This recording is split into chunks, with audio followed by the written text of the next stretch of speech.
Halo teman-teman, perkenalkan nama saya Maria Evarista Mablawa dari Prodi Pendidikan Fisika FKIP Universitas Nusa Cendana Kupang. Nah, pada kesempatan kali ini, saya akan memaparkan materi mengenai kenakalan remaja. Apa itu remaja? Remaja adalah sosok manusia yang belum matang atau labil dalam berkata-kata, berpikir, bersikap, dan bertindak. Akibatnya, para remaja mudah dipengaruhi oleh lingkungan sekitarnya. Karakter mereka yang labil membuat remaja bersikap cuek atau tidak peduli dengan lingkungan sekitar, kurang berprestasi, suka membangga-banggakan orang tua, solidaritas berlebih, minat belajar kurang, lebih mengandalkan otot daripada akal, serta berlebihan dalam hal mencintai dan membenci. Kondisi inilah yang membuat mereka gampang melakukan tindakan-tindakan kenakalan, seperti perkelahian, terjerat nafsa, dan pergaulan bebas. Lalu apa itu kenakalan remaja?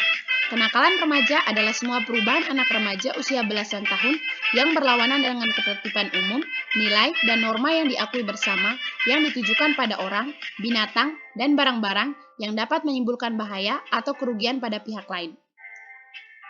Kenakalan remaja meliputi semua perilaku yang menyimpang dari norma-norma hukum pidana yang dilakukan oleh remaja. Perilaku tersebut akan merugikan dirinya sendiri dan orang-orang di sekitarnya. Masalah kenakalan remaja mulai mendapat perhatian masyarakat secara khusus sejak terbentuknya Peradilan untuk Anak-anak Nakal atau Juvenile Court pada tahun 1899 di Illinois, Amerika Serikat.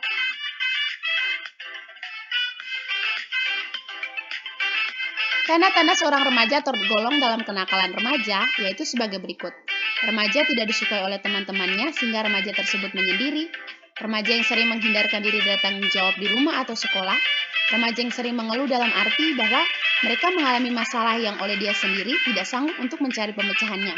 Remaja yang suka berbohong, remaja yang tidak sanggup memusatkan perhatian, remaja yang mengalami fobia dan gelisah dalam melewati batas yang berbeda dengan ketakutan anak-anak normal, serta remaja yang suka menyakiti atau mengganggu teman-temannya di sekolah atau di rumah. Penyebab terjadinya kenakalan remaja jika dilihat dari faktor internal, maka adanya krisis identitas dan juga kontrol diri yang lemah. Faktor eksternal, kurangnya perhatian dari orang tua, serta kurangnya kasih sayang, pengaruh dari lingkungan sekitar, tempat pendidikan, serta minimnya pemahaman tentang keagamaan.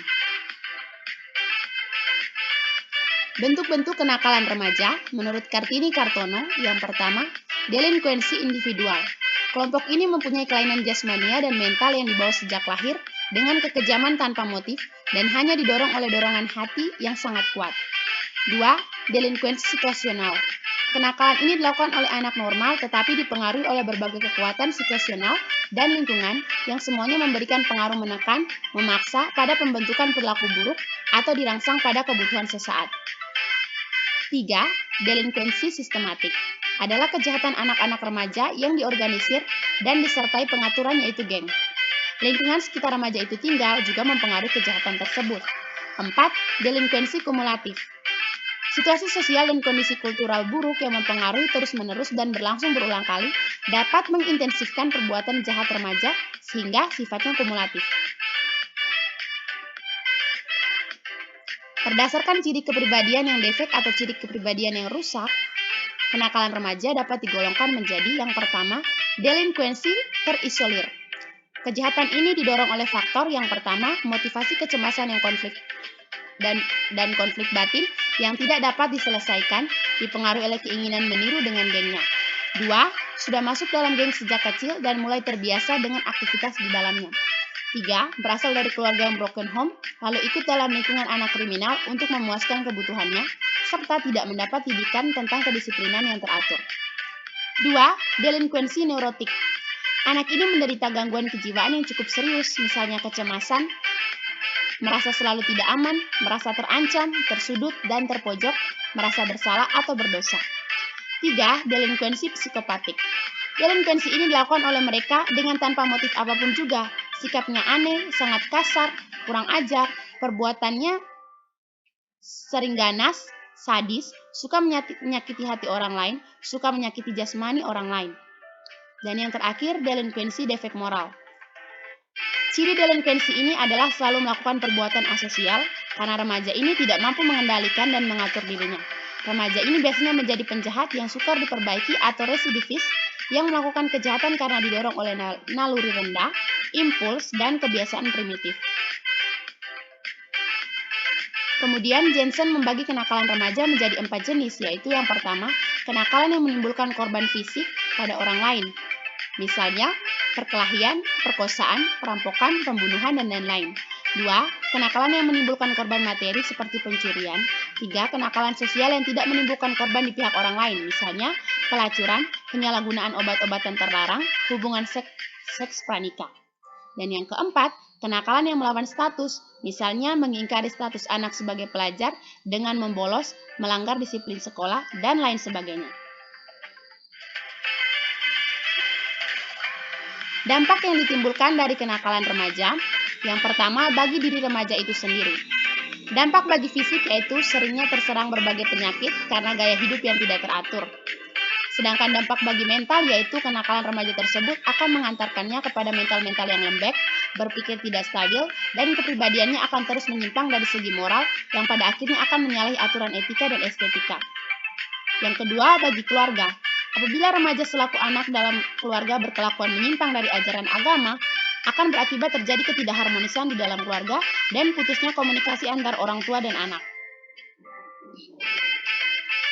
3. Bagi lingkungan masyarakat. Apabila remaja berbuat kesalahan dalam kehidupan masyarakat, masyarakat akan menganggap bahwa remaja itu adalah tipe orang yang sering membuat keonaran, mabuk-mabukan, ataupun mengganggu ketentraman masyarakat. Berikut dipaparkan beberapa solusi untuk mengatasi kenakalan remaja. Yang pertama, tindakan preventif dapat dilakukan melalui menguatkan sikap mental remaja supaya mampu menyelesaikan persoalan yang dihadapinya, memberikan pendidikan bukan hanya dalam penambahan pengetahuan dan keterampilan, melainkan pendidikan mental dan pribadi melalui pengajaran agama, budi pekerti, dan etiket, menyediakan sarana-sarana dan menciptakan suasana yang optimal demi perkembangan pribadi yang wajar, memberikan wejangan secara umum dengan harapan dapat bermanfaat, memperkuat motivasi atau dorongan untuk bertingkah laku baik dan merangsang hubungan sosial yang baik, mengadakan kelompok diskusi dengan memberikan kesempatan mengemukakan pandangan dan pendapat pada remaja dan memberikan pengarahan yang positif, serta memperbaiki keadaan lingkungan sekitar, keadaan sosial, keluarga, maupun masyarakat di mana banyak terjadi kenakalan remaja. 2. Tindakan represif.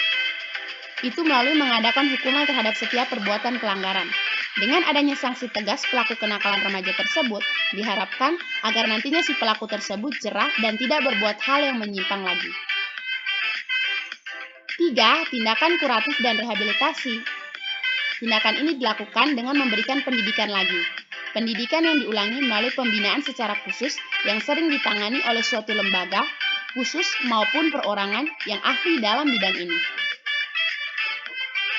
Nah, teman-teman sekalian, mungkin ini saja yang bisa saya paparkan mengenai kenakalan remaja. Semoga bermanfaat. Terima kasih.